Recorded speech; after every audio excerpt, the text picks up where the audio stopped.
buenas, nuevamente aquí con ustedes, Trabajo con Derechos, el programa que le da voz a los sindicatos.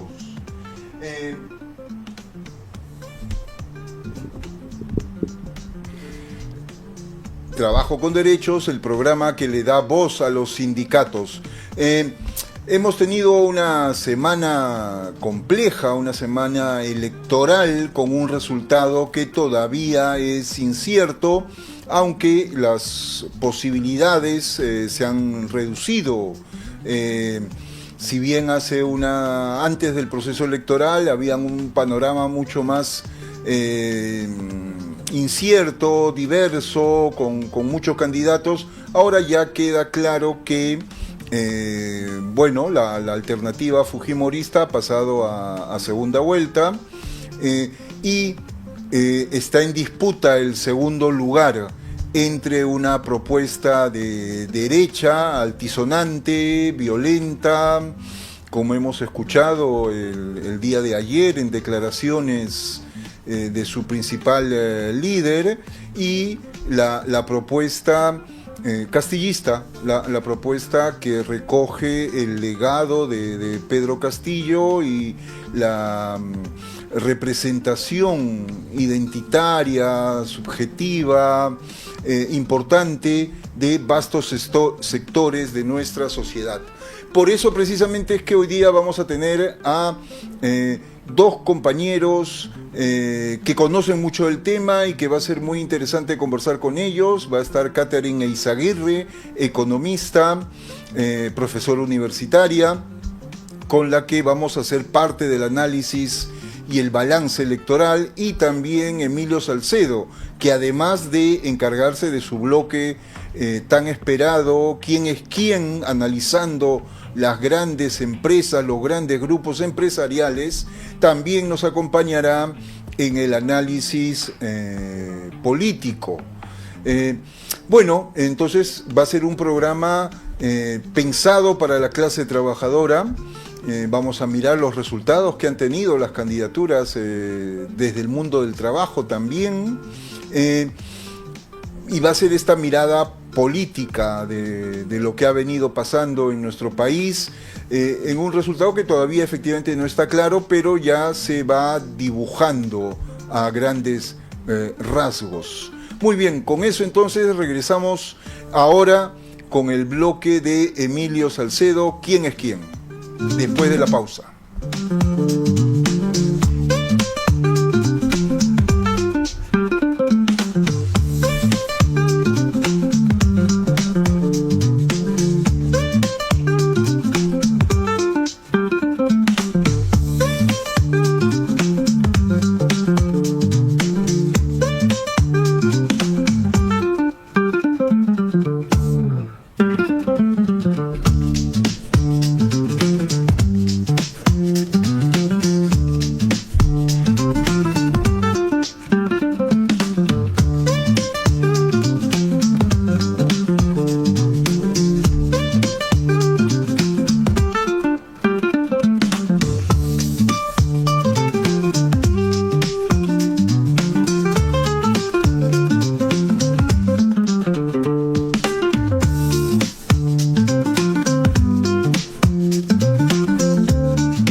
Buenas, muy buenas tardes, muchísimas gracias nuevamente, las gracias a Trabajo con Derechos y a la Comuna por este espacio. Vamos a tener hoy una jornada muy interesante, como ya lo anunció Carlos, y por eso, yo estoy saliendo ahora un poquito más temprano para dar tiempo de comentar la jornada que hemos vivido.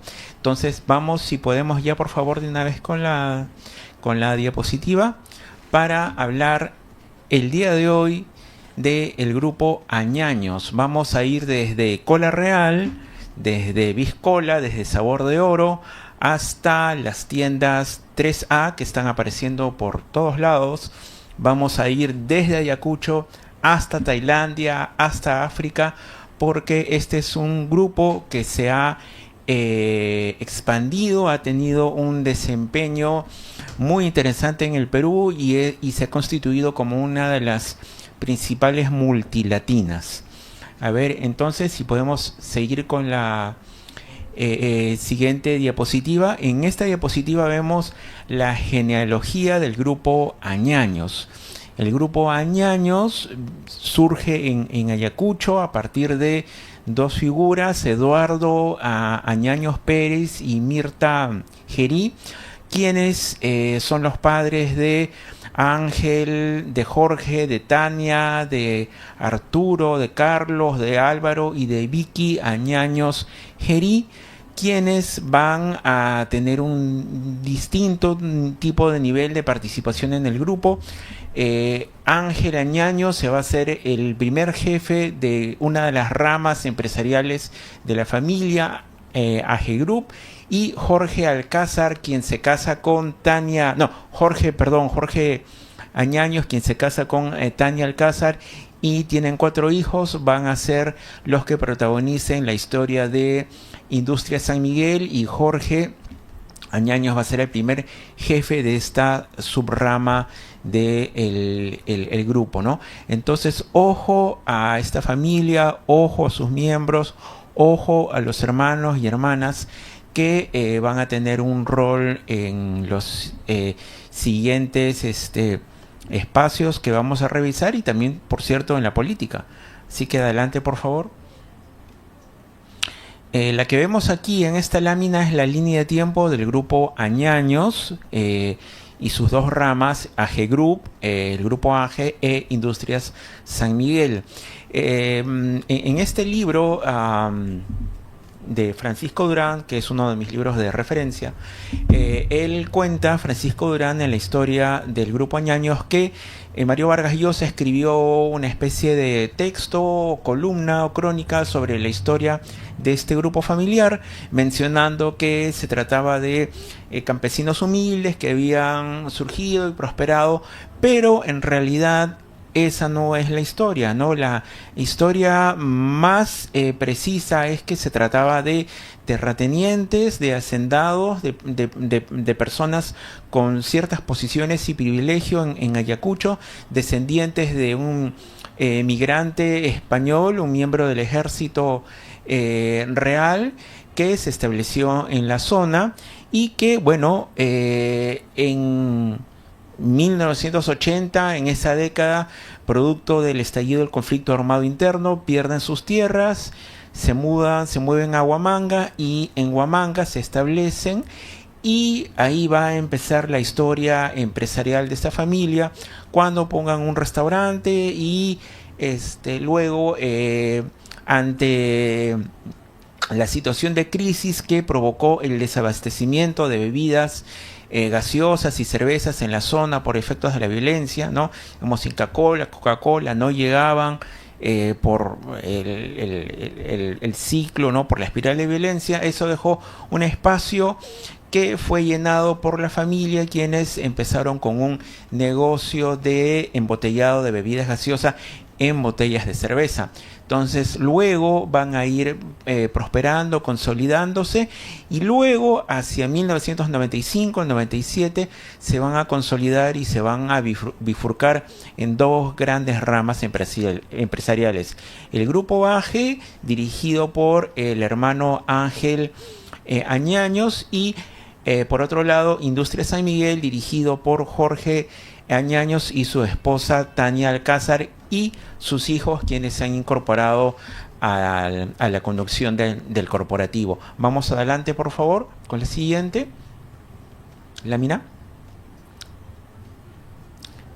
Esta es la presencia del grupo AG en el mundo. Podemos ver que se ha expandido muy rápidamente a muchos países, a varios continentes. Se expandieron a base de deuda, a base de emisión de bonos, y tuvieron una muy rápida y agresiva expansión a diversas localidades, ¿no?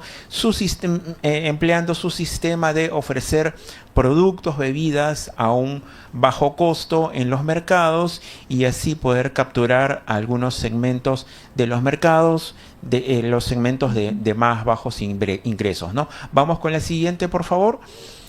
Lámina, esta es la presencia de Industrias San Miguel en la región, que es la otra rama de la familia.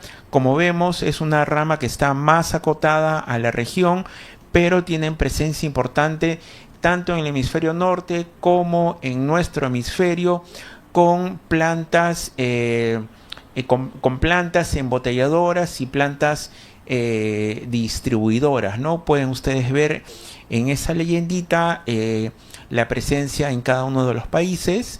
Esta es una estrategia, digamos, más conservadora, pero que les ha sido más consistente a Industrias San Miguel. Vamos con la siguiente, por favor. Las marcas que vemos aquí constituyen el portafolio de categorías y marcas de productos del grupo AGE, ¿no? Ellos son fuertes en bebidas gaseosas, en bebidas energéticas, y su último y más reciente emprendimiento e incursión son las tiendas 3A. Es un formato en el sector retail que ha entrado a competir muy fuerte con las tiendas más del grupo Intercorp, que tenían una presencia importante. Las tiendas 3A empezaron en junio del 2024 y al día de hoy ya tienen abiertas más de 100 tiendas. Vamos con la siguiente, por favor. Este es el portafolio de categorías y marcas de productos de Industrias San Miguel. Ellos se han mantenido en el rubro de bebidas y cabe mencionar que comparten algunas marcas con AGE, ¿no? Como por ejemplo Cola Real y el Agua Cielo, y tienen sus propias líneas de productos, ¿no? Vamos con la siguiente, por favor. Y esta ya es la última lámina de los indicadores económicos. Se trata de dos grupos que son bastante reservados, herméticos en cuanto a su información económica y financiera. Es la información que he podido encontrar hasta el momento. Se trata de los ingresos por ventas del grupo AGE hacia el año 2021, ¿no? Que ascendía a 1.237 millones de dólares. Bueno, esto se puede comprender dada su presencia y expansión notable en varios continentes y regiones, mientras que Industrias San Miguel registra ingresos. Estos no son ventas, sino son ingresos, o sea, son ingresos que ya han pasado por los egresos, pagos de impuestos, deudas, etcétera, que al año 2024 ascendían a 125 millones de dólares según su reporte de sostenibilidad 2025, ¿no? Entonces, estos son los datos que nos permiten tener una idea de la magnitud de estos grupos, y yo les agradezco por su atención nuevamente en esta ocasión. Hasta una próxima oportunidad. Muchísimas gracias.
bien.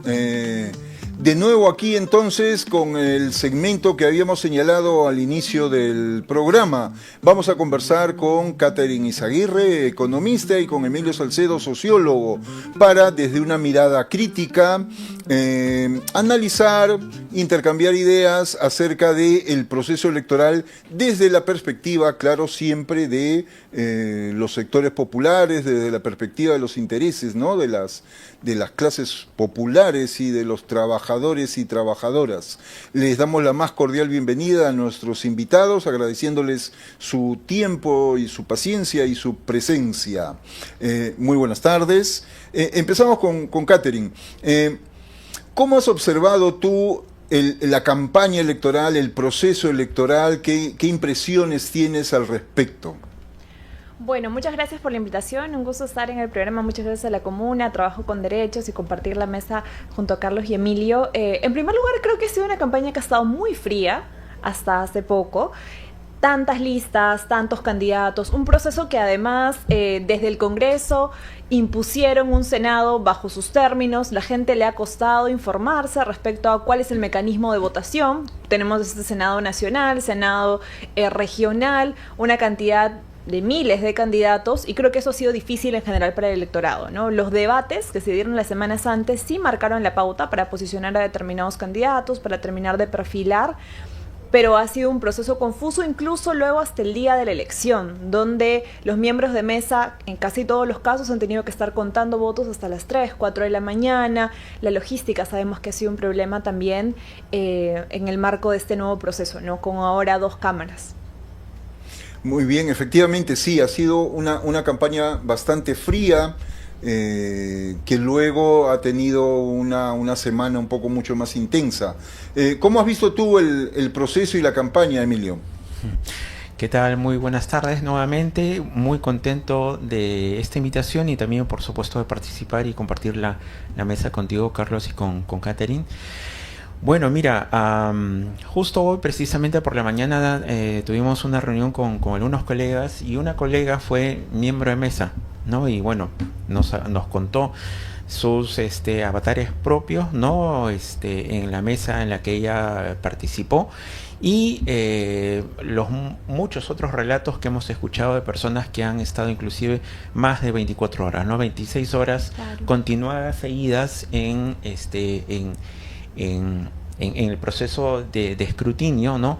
De un proceso que coincido completamente con Catherine. Ha sido un proceso que se ha diseñado, ¿no?, para que fuera exclusivamente complicado, ¿no? Con este diseño, la incorporación, para empezar, de la bicameralidad, cuando el pueblo se había pronunciado en mantener una sola cámara. Yo creo en personalmente yo creo en la bicameralidad, ¿no? Pero creo que ese no era el modo, ¿no?, de proceder hacia un Senado, y la forma como se implementó, dificultando, complicando, generando 5 elecciones en una sola papeleta. Tengo entendido que en un momento Piero Corvetto propuso, ¿no?, que fueran 2 cédulas separadas, distintas como mínimo, pero entiendo que eso se negó también, ¿no? Entonces creo que finalmente el proceso y los efectos que hemos visto han sido como los de una crónica ya previamente anunciada, ¿no? Sí, efectivamente ha habido un conjunto de problemas en el mismo día. Bueno, sabemos de los colegios que no se instalaron, los retrasos en la apertura de algunas mesas. Ciertamente estos problemas logísticos, como informan algunas personas que conocen estos temas, siempre ocurren, siempre hay un porcentaje mínimo de mesas que no se instala, pero claro, esta vez ha ocurrido en la capital, y como suele ocurrir cuando pasa en Lima, todo cambia, ¿no? Y esto ha permitido, pues, hasta el día de hoy, que algunos voceros de la derecha, bueno, un vocero de la derecha en particular, esté hablando de fraude, ¿no? Entonces por ahí va el segundo tema para conversar, que es precisamente las derechas en el Perú, ¿no? Keiko Fujimori tiene una ventaja bastante holgada y ya definitivamente está en segunda vuelta. Y junto con ella está disputando López Aliaga, ¿no? Su pase a la segunda vuelta. Todavía no está claro y vamos a esperar hasta el último para poder tener certeza sobre eso, pero bueno, está en estos momentos en tercer lugar, muy cerca del segundo lugar de Roberto Sánchez de Juntos por el Perú, ¿no? Y también han habido otros candidatos más cercanos a la derecha, por allí, ¿no? Carlos Álvarez, el mismo Belmont, que han tenido una participación significativa, ¿no? Y que luego han desaparecido, han renunciado explícitamente luego de este resultado, ¿no? Sorpresivamente, de manera poco usual en una vida política normal.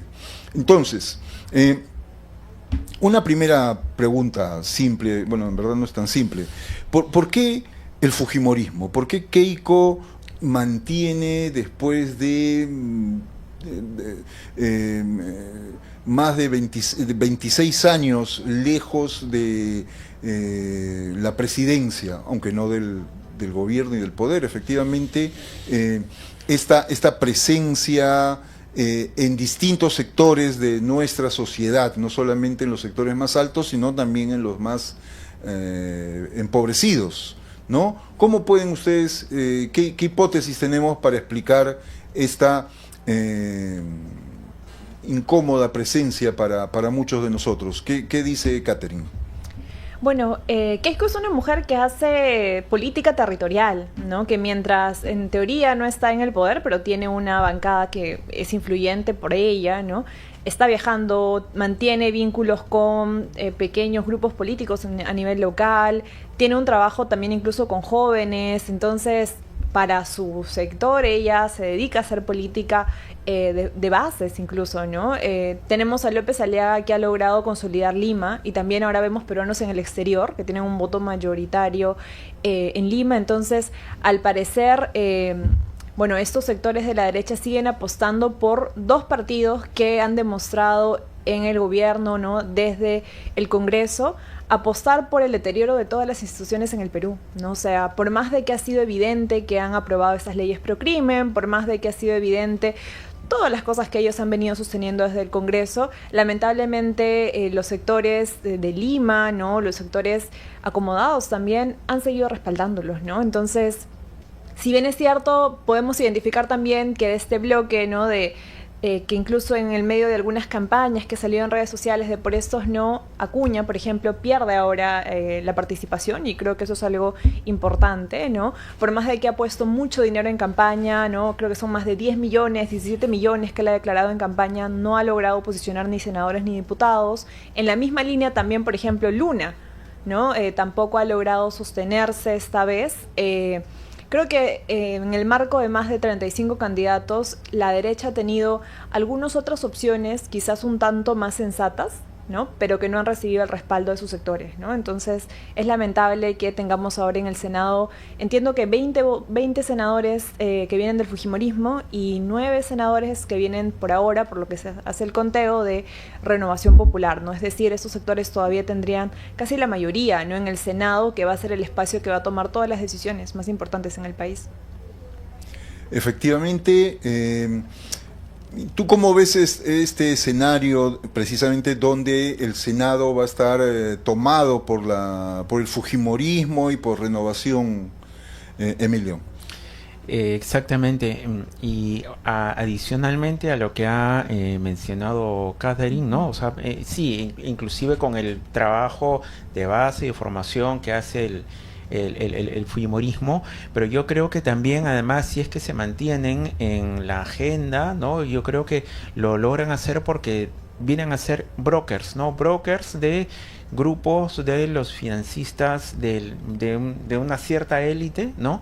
Que se siente representada, ¿no? Por estas agrupaciones que, bueno, las financian, es más, ¿no? O sea, las han financiado constantemente a lo largo del tiempo, entonces sienten que sus intereses pueden ser movilizados y representados por por estos sectores, aunque en el camino luego puedan desarrollar un discurso completamente antiliberal, ¿no? Que es del cual se precian, ¿no? Y me parece que también en algunos extremos quizás esto pueda sonar algo un poco duro, pero yo creo que la realidad es la realidad, y es que en cierta medida yo creo que el señor Rafael López Aliaga es una especie de reflejo de algunos sectores de la élite, ¿no? Quienes votan por él, ¿no? Esta mezcla de frivolidad, patanería,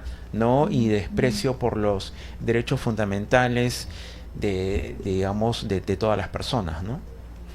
Sí, en el fujimorismo efectivamente hay un trabajo territorial, un trabajo político, diríamos que clásico, ¿no? De trabajar bases territoriales con distintas formas de representación y clientelismo, ¿no?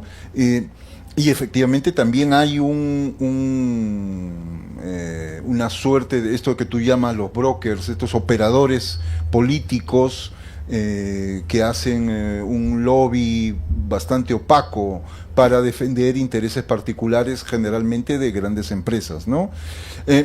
Pero tengo yo la impresión que también hay al mismo tiempo, porque digamos que el clientelismo tiene límites, y en los sectores populares lo que amalgama todo esto es una identidad, hay una identidad fujimorista construida en parte por lo que para ellos es lo que Keiko siempre menciona, que la persiguen, que la atacan, y estos fantasmas que crean, ¿no? El terrorismo, el comunismo, los caviares, ¿no? Y entonces esta suma de identidad, de operatividad semilegal y de voto identitario. Claro, efectivamente, sí, y de trabajo político puro y duro es lo que hace que ella mantenga ese predominio, ¿no? Bien, pero yo quisiera incidir un poco también en la otra derecha, esta derecha de López Aliaga, ahora bastante más claro ese talante fascistoide, ¿no? Con estas amenazas de violencia. Tú señalabas algo, me parece que podríamos tal vez profundizar.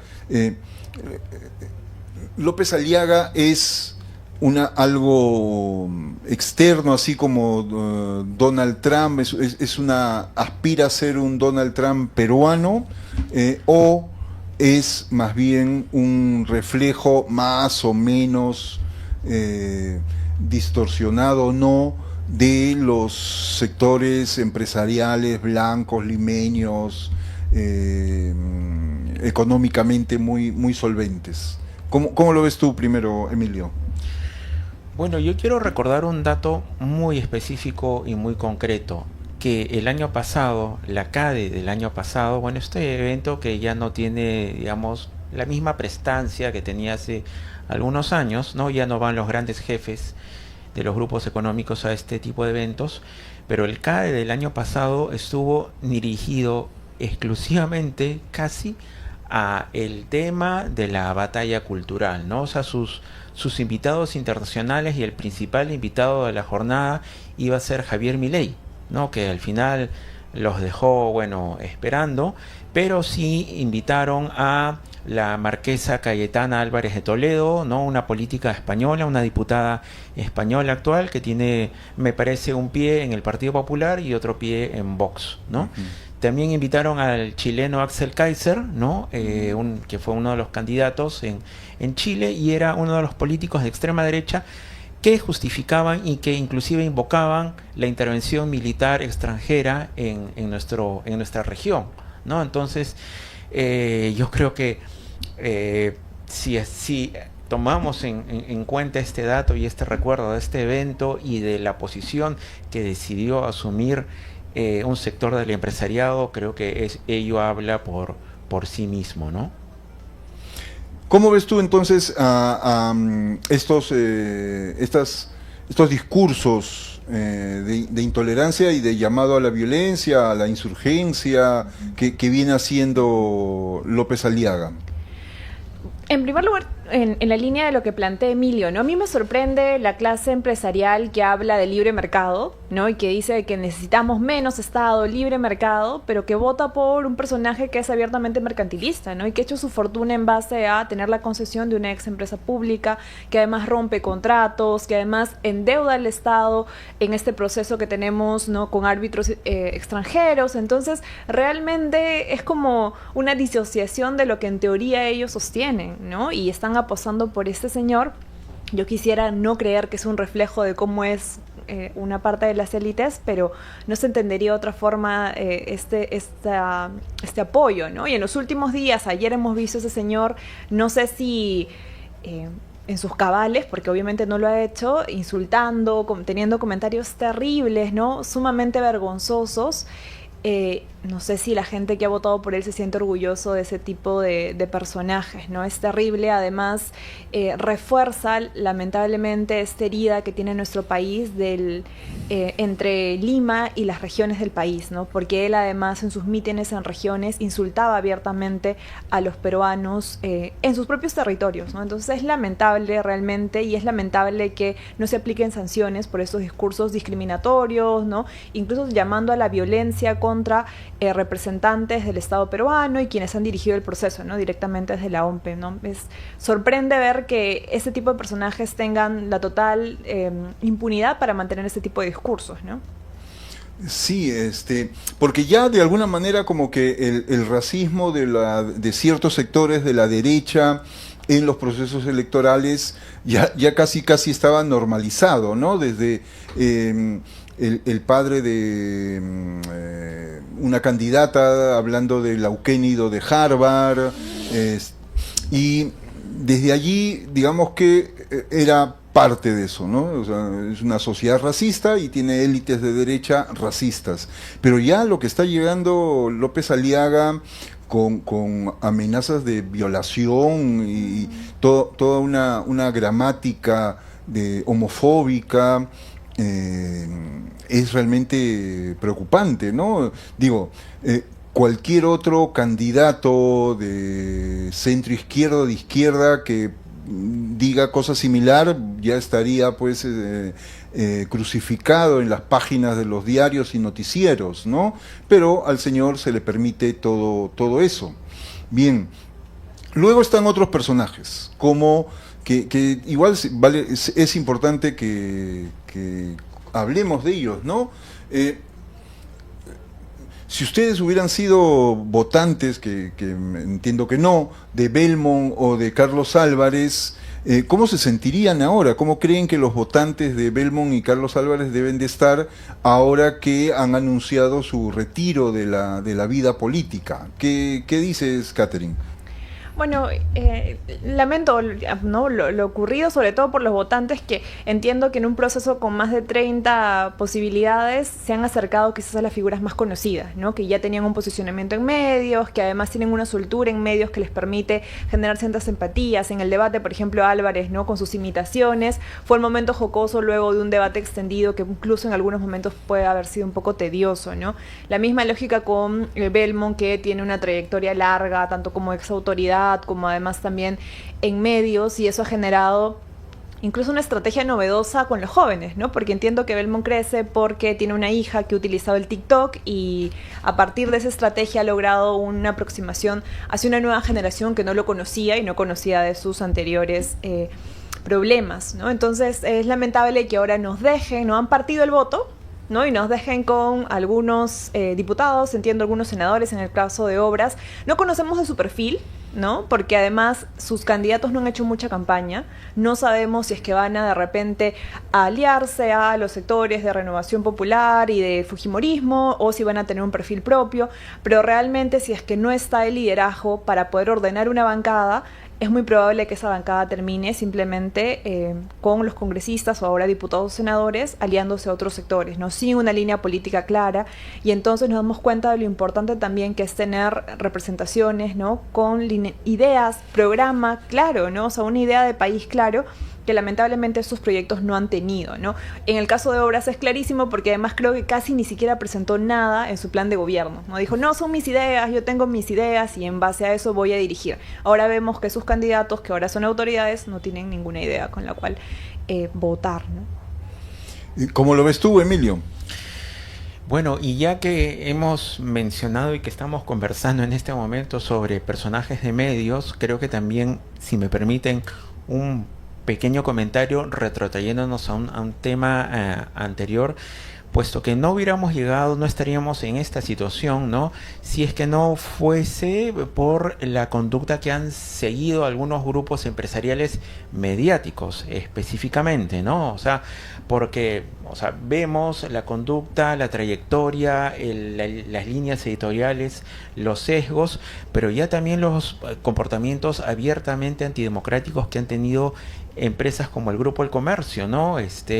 Que en cada elección vemos que comete un tipo de exceso, bueno, realmente muy grave, ¿no? O sea, en procesos electorales anteriores despidieron periodistas, ¿no?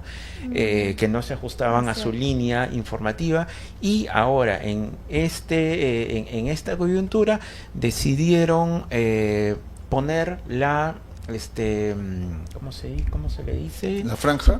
El conteo. El conteo rápido, ¿no? De Datum, ¿no? Bueno, una empresa que hemos visto que, bueno, ya no está a la altura, al parecer, ¿no? Y desoyendo las exhortaciones del Jurado Nacional de Elecciones, ¿no? Entonces, vemos ahí que hay una conducta de parte de las plataformas, ¿no? Que, bueno, posibilitan, pues, ¿no? De que estos aventureros como Carlos Álvarez, como Ricardo Belmont, puedan surgir ante una esfera pública a la que se le ha vaciado de contenido, ¿no? Y que se ha reemplazado por esto es guerra, ¿no? Entonces, digamos, es como una especie de sorpresa preanunciada también, nuevamente, ¿no? Y sobre estos dos personajes, Belmont y Carlos Álvarez, yo también quisiera llamar la atención en relación a los profesionales o las personas que se prestaron a legitimarlos, a limpiarlos o a presentarlos, ¿no? Como opciones viables, ¿no? Yo creo que tienen que dar pero muy serias explicaciones por los roles que han cumplido, ¿no?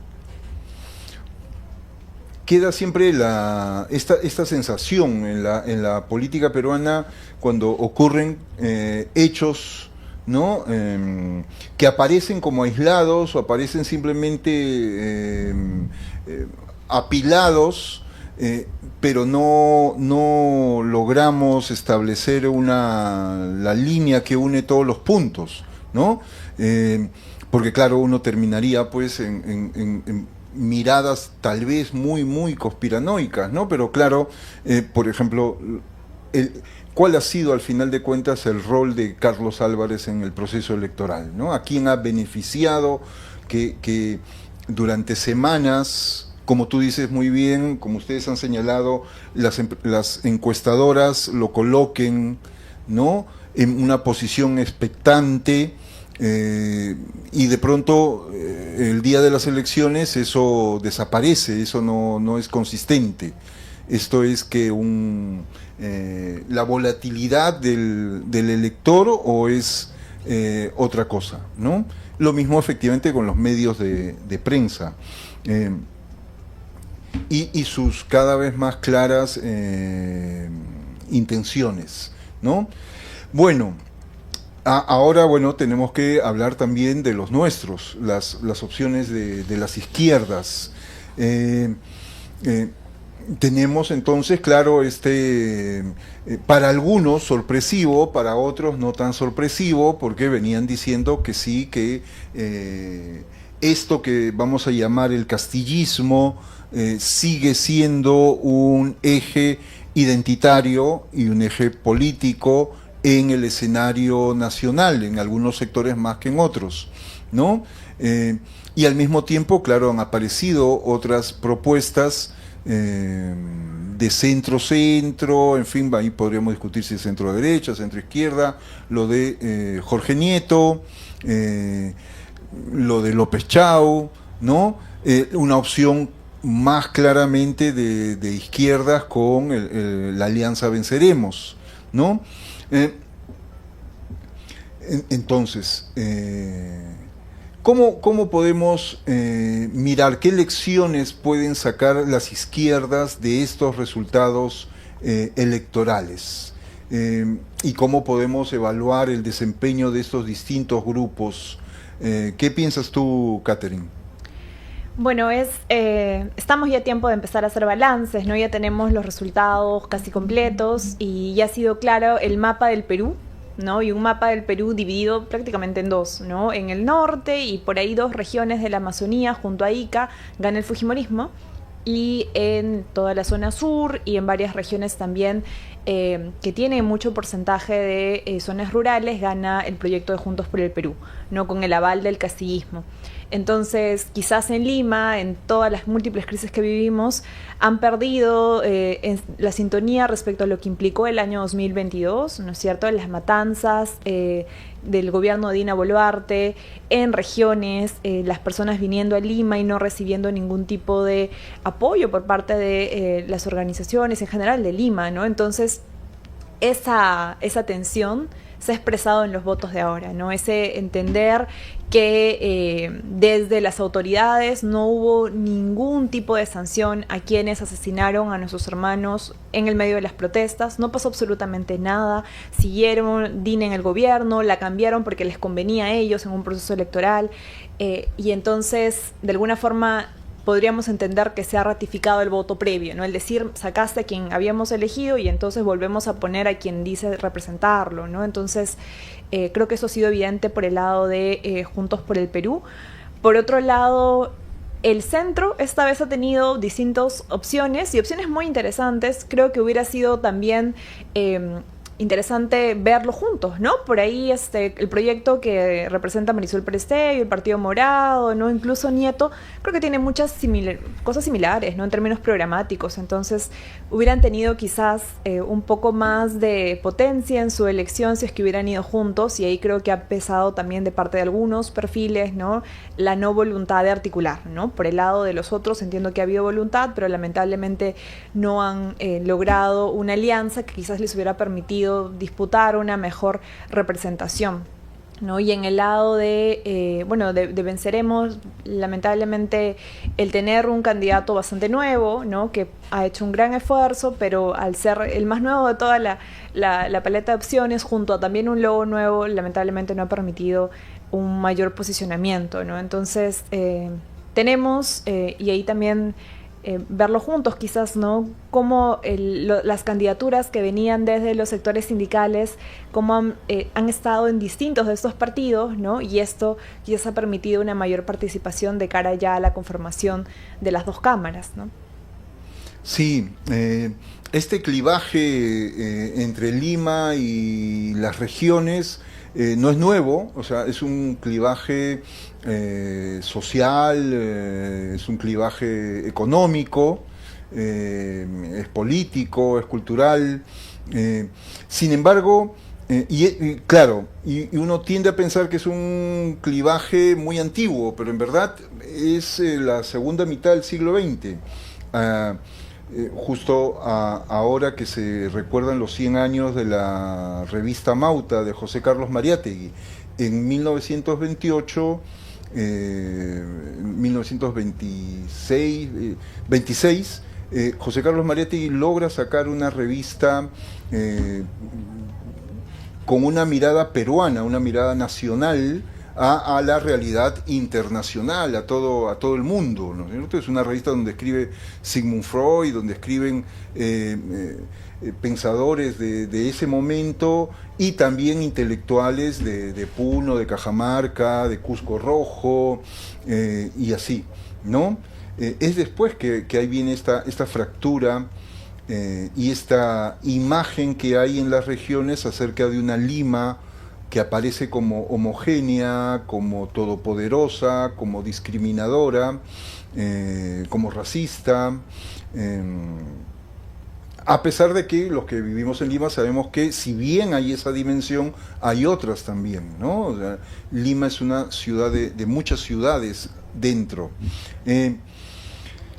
¿Cómo ves tú el desempeño de estos grupos de centro, como ha señalado Catherine, que efectivamente, tal vez ahí mimetizando algunas de las malas costumbres de la izquierda, tampoco decidieron unirse, ¿no? Cuando en verdad efectivamente probablemente tenían más razones para ir juntos,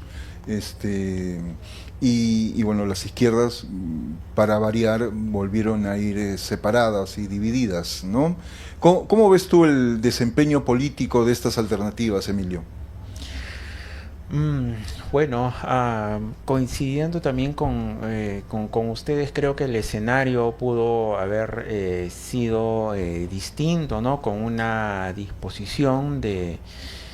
disposición de parte de los actores, ¿no? Para encontrar más puntos de común, más vasos comunicantes, ¿no? Y encontrar que las necesidades, los retos, los desafíos, o sea, en el campo popular, sindical, izquierdista, progresista, bueno, nos convocan, ¿no? A una defensa a una verdadera defensa de las libertades y los derechos fundamentales, ¿no? Pero hay una idea en la que me quisiera detener un poquito, no, bueno, no sé qué les parecerá a ustedes, o sea, pero creo que habría que superar, ¿no? La categoría de castillismo o castillista, o sea, porque si bien, ¿no? Bueno, Castillo fue un personaje que representó, ¿no? Que tuvo un tipo de participación y que inclusive ahora, ¿no? Roberto Sánchez busca recoger parte de esa presencia con el sombrero, ¿no? O sea, yo creo que es una categoría que queda excedida por los procesos históricos, ¿no? De más largo plazo y bueno, y también los de mediano plazo, ¿no? O sea, yo recuerdo los mapas de las segundas vueltas desde el año 2006 en adelante y son mapas que se terminan pintando de dos colores, sí, ¿no? De dos colores, o sea, es un proceso que excede a la misma figura de Pedro Castillo y que es un llamado, es una invocación que ya viene repitiéndose, que viene enfatizándose ya con bastante regularidad y a la que, bueno, deberíamos hacer todos el esfuerzo de ver cómo podemos encontrar ahí un punto de coincidencia y mínimos básicos para poder prestar atención a lo que tantos millones de peruanos de fuera de Lima nos vienen diciendo, ¿no? Sí, Anaí Durán en su texto, si mal no recuerdo, en el libro que hace para explicar un poco el surgimiento de Pedro Castillo y luego el conflicto social que se abre cuando es detenido y apresado, habla acerca de un sujeto nacional popular que entiendo, claro, va más o menos en consonancia con lo que tú dices, o sea, efectivamente hay un sujeto nacional popular en determinado sector geográfico del país y un poco más, ¿no? Pero es que ese sujeto necesita efectivamente un rostro, necesita un canal comunicante que articule políticamente eso, ¿no? Y en ese caso, claro, ha sido Pedro Castillo y por eso es que es esta cosa castillista, ¿no? No fue ninguna de las otras opciones, a pesar que las otras opciones también trataron de, en esta última campaña, asumir la voz precisamente de todo ese sector. O sea, lo que sí se ha visto es que hay mal que bien una continuidad, ¿no? De esa relación que establece Pedro Castillo en su primera en su elección, ¿no? En el proceso electoral que lo lleva a la presidencia. Pero efectivamente es un tema que vamos a seguir conversando. Ahora, Efectivamente, como decía Catherine, hablemos un poco también del mundo sindical, que es la parte más dura del mundo popular, ¿no? La parte más organizada, ¿no? Ahí han habido, a diferencia de otros procesos, muchos dirigentes sindicales en campaña. Hasta el momento, ninguno de ellos ha logrado acceder al Congreso, ya sea la Cámara de Diputados o la Cámara de Senadores. Esperemos que alguno lo logre, pero en este momento todavía no. Y más bien han tenido resultados por debajo de sus expectativas. ¿Cómo ven ustedes esto? ¿Qué es lo que pasa con los sectores populares más organizados, en este caso con los sindicatos, para dar este salto de la representación social a la representación política? Allí hay, digo, algunas pistas tal vez, ¿no? O sea, en otros espacios, en otros escenarios de otros países, algunos proponen que el discurso laboral sindical es muy estrecho y que se debe de ir hacia otros auditorios, ¿no? Mientras que obviamente hay otros que plantean lo contrario, que hay que trabajar más bien un discurso así de clase para que eso reafirme la representación política, ¿no? ¿Qué impresiones, qué percepciones podrían darnos? Empezamos con Catherine.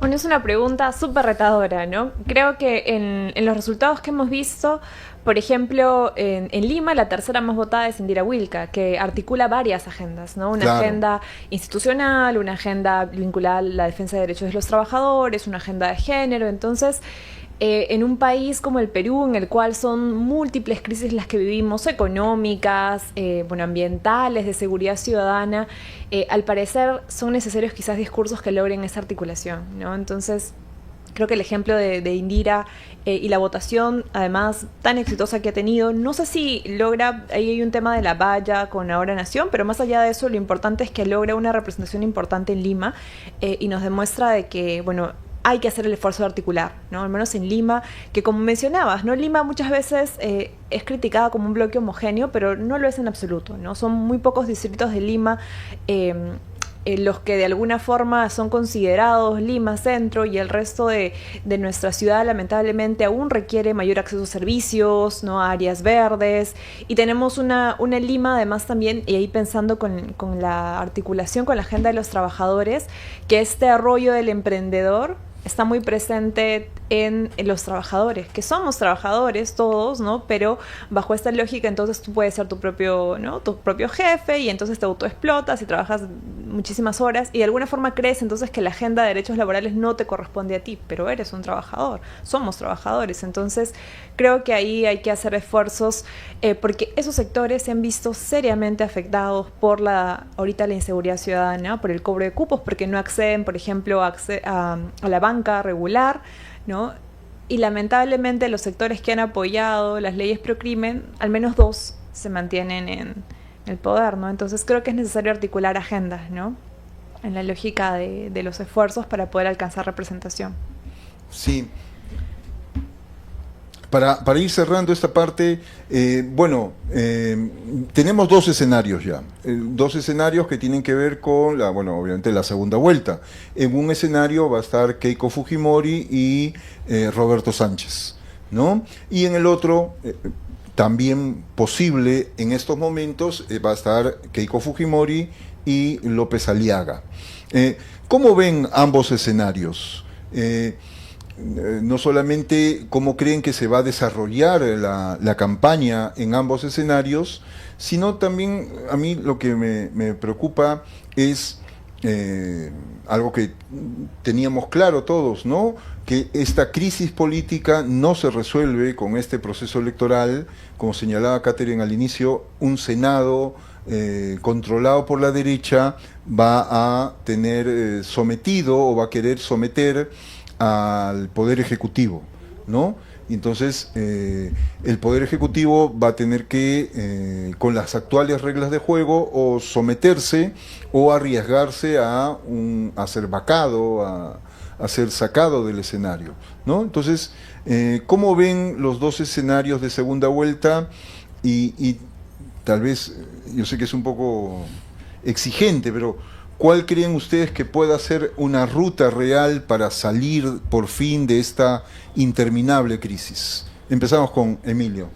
Uy, igualmente una gran y desafiante pregunta, ¿no? Bueno, yo creo que lo que nos toca a todos los sectores y a los sectores que nos identificamos con los trabajadores, ¿no?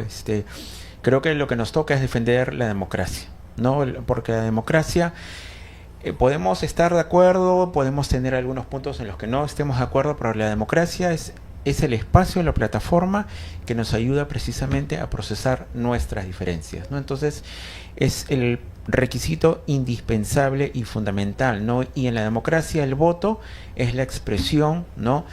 Fundamental e inalienable, ¿no? Entonces, creo que tenemos que estar ahí, invocar la organización social y la solidaridad para defender el voto y la expresión popular, ¿no? Es lo que nos toca ahora en este momento, ¿no? Para tratar de ir construyendo, ¿no? Una mejor sociedad y poder ir construyendo una democracia y un sistema que sintamos que realmente se acerca un poco más a la representación, ¿no? Y que las instituciones dejan de estar capturadas o instrumentalizadas para el favor de unos pocos, ¿no? Bien. ¿Qué dices tú, Catherine? Yo no inicié el proceso con tanta expectativa, estoy convencida de que esto es algo más de mediano plazo, porque con estas reglas de juego en ningún escenario íbamos a poder tener un gobierno que se sostenga en el tiempo y que pueda enfrentar y empujar reformas que el Perú necesita.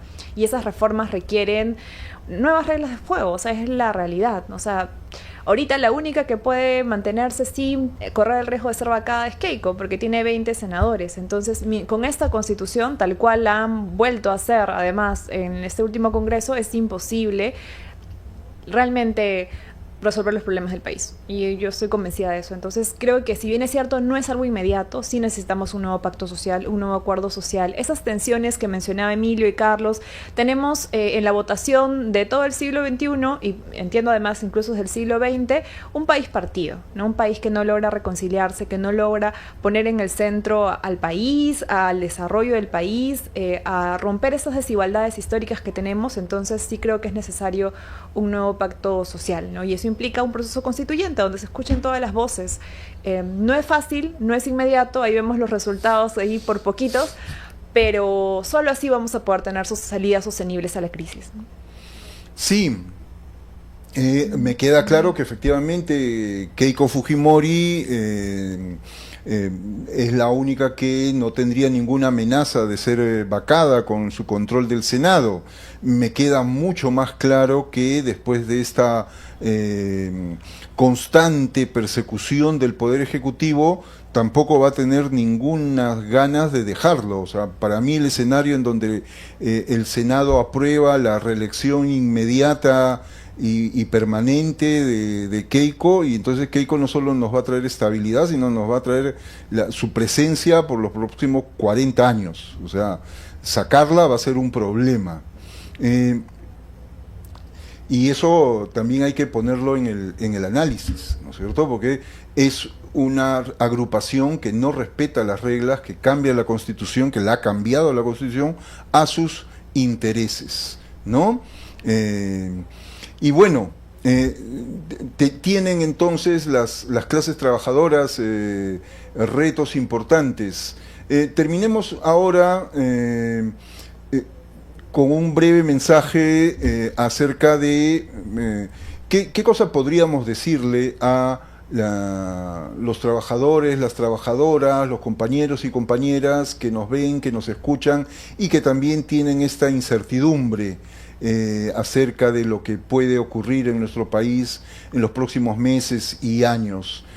¿dónde podríamos encontrar alguna confianza y esperanza? ¿Qué dices tú, Emilio? Bueno, en la fuerza, en la unión, en la solidaridad pueden sonar como palabras, solamente nada más, pero creo fuertemente en la capacidad de identificación, ¿no? Y creo que aún los sectores populares precisamente nos dan muestras, ¿no? de esas capacidades de articulación, de coordinación, para, bueno, resistir, ¿no? Para haber resistido el neoliberalismo que venimos padeciendo desde hace aproximadamente 30 años, ¿no? En esta que los amigos de Canal Red han llamado dictadura perfecta, ¿no? Entonces creo que por ahí, ¿no? Fuerza, solidaridad y organización social, ¿no? Para poder enfrentar esta coyuntura y las que vendrán, y bueno, defender nuestras libertades y la democracia, ¿no? Y como decía también Catherine, ¿no? A la construcción de un nuevo pacto social, ¿no? Que nos pueda, en que nos podamos sentir realmente más reconocidos, ¿no? Tus palabras de cierre, Catherine. Bueno, coincido con lo mencionado por Emilio, creo que somos resilientes los peruanos para haber sobrevivido todo este periodo y en general nuestra historia, pero esa resiliencia no debe ser individual, ¿no? Sino tiene que ser en un proyecto colectivo, en la organización, articulando agendas. Solo así vamos a poder construir justamente ese pacto social que nos permita sentarnos y pensar a dónde queremos ir como país. Sin eso, bueno, seguiremos lamentablemente en ese ciclo de crisis, pero yo creo que es posible y que lo vamos a lograr. Muy bien, efectivamente, recordando pues sí que el voto rural nuevamente está salvando buena parte de este país con memoria y con dignidad, y que el compromiso de todos los trabajadores y trabajadoras debe ser también interesarse por la política y militar en una organización de izquierdas para poder articular estos esfuerzos, ¿no? Con ciudadanos comprometidos vamos a poder construir una sociedad mejor, y viéndolo desde la televisión o la computadora no va a ocurrir eso. Muy bien, ha sido un gusto tenerlos, Emilio, Catherine, esperamos seguir conversando de estos temas y de otros, y con todos los que nos han visto y escuchado, muchas gracias y nos vemos la próxima semana. Muchas gracias. Muchas gracias.